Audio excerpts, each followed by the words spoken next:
chickenpox, tetanus, and polio. These are all diseases that can be prevented from immunizations.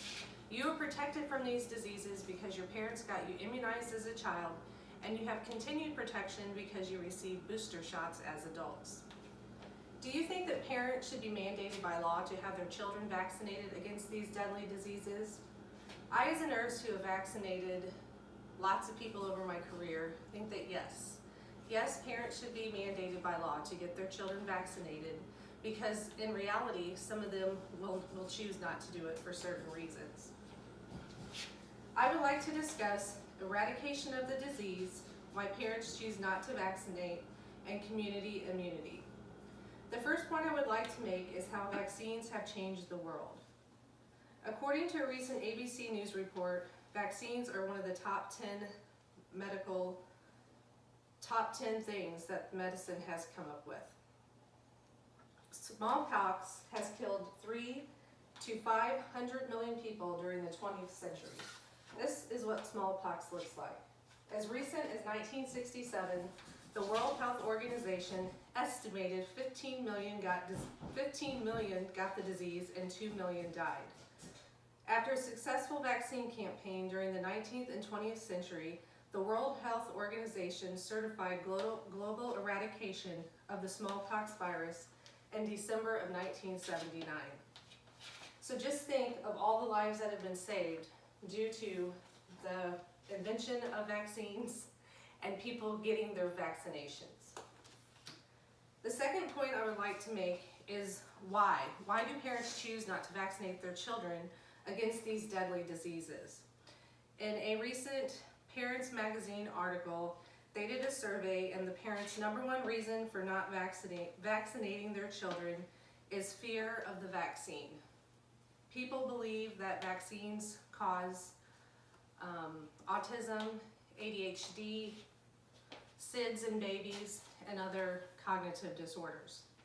There have been several studies done by the Institute of Medicine, the World Academy of Pediatrics, and the World Health Organization that prove vaccines are safe. In reality, vaccines are their own worst nightmare because they are so successful at preventing diseases. People today do not see what polio can do to a child.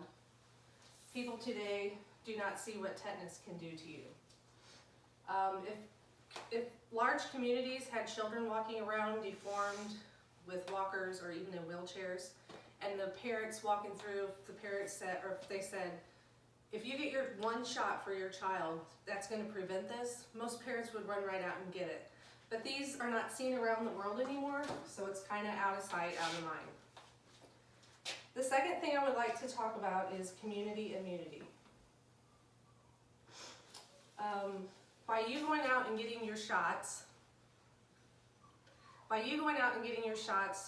and your children their shots, you are protecting not only you, your children, your family, and your friends, you're protecting everybody in your community.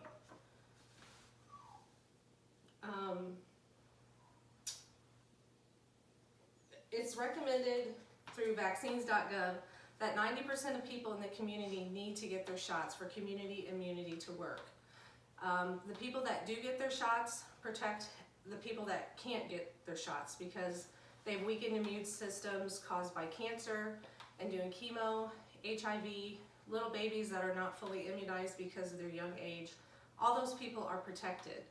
Because if one person comes into your community and they have the virus, it's not likely to jump person to person because you've been vaccinated and the disease doesn't travel. In conclusion, do you feel that parents should be mandated by law to get their children vaccinated? The answer is yes. It has been proven that vaccines are safe, vaccines have changed the world, and community immunity works. I urge you, when you start having children, your friends start having children, or you start having grandchildren, that you get them immunized. If anybody that you know is on the fence about getting these done, I want you to remind them and educate them about what polio is, about what rubella looks like, what chickenpox does, and tetanus.